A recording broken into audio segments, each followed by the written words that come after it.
Hello guys, ഇന്ന് ഞാൻ ഉണ്ടാക്കാൻ പോകുന്നത് ഒരു കൊറിയൻ ഡിഷായ ത്തെokbokkiയാണ്.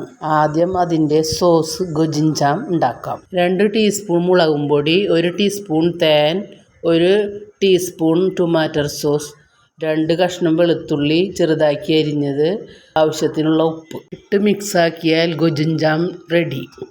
നമുക്ക് ത്തെokbokki ഉണ്ടാക്കാം.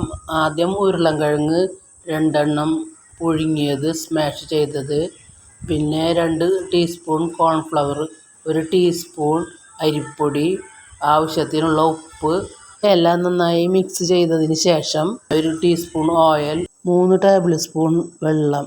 ഇനി ഇവയെല്ലാം നന്നായി സോഫ്റ്റായി കുഴച്ചെടുക്കാം.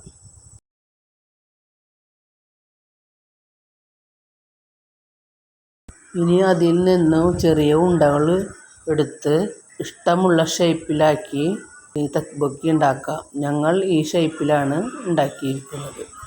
ഒരു പാത്രം എടുത്ത് അതിലേക്ക് കുറച്ച് വെള്ളം ഒഴിച്ച് ആവശ്യത്തിനുള്ള ഉപ്പും 1 ടീസ്പൂൺ ഓയിലും തിളച്ചതിന് ശേഷം ത്തെokbokki നമുക്ക് അതിലേക്ക് ഇട്ട് കൊടുക്കാം.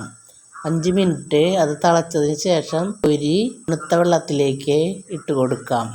ഒരു സോസ് പാൻ എടുത്ത് അതിലേക്ക് അല്പം ഓയിൽ ഒഴിച്ച് 2 വെളുത്തുള്ളി ചെറുതാക്കി അരിഞ്ഞ 1 കഷ്ണം സബോളയും നന്നായി ഇട്ട് വഴറ്റി 1 നുള്ള് മഞ്ഞൾപ്പൊടി, 1/2 ടീസ്പൂൺ നല്ല ജീരകപ്പൊടി, 1/2 ടീസ്പൂൺ കുരുമുളക് പൊടി, 1 ടീസ്പൂൺ പഞ്ചസാര ഇവയെല്ലാം നന്നായി ഇളക്കി നേരത്തെ ഉണ്ടാക്കി വെച്ച ഗോചുജാം അതിലേക്ക് ഇട്ട് മിക്സ് ആക്കിയതിന് ശേഷം ത്തെokbokki വേവിച്ച വെള്ളം 1 ഗ്ലാസ് എടുത്ത് അതിലേക്ക് ഒഴിച്ച് മിക്സാക്കി ഇത് നന്നായി തിളച്ചതിന് ശേഷം ത്തെokbokki നമുക്ക് അതിലേക്ക് ഇട്ട് കൊടുക്കാം.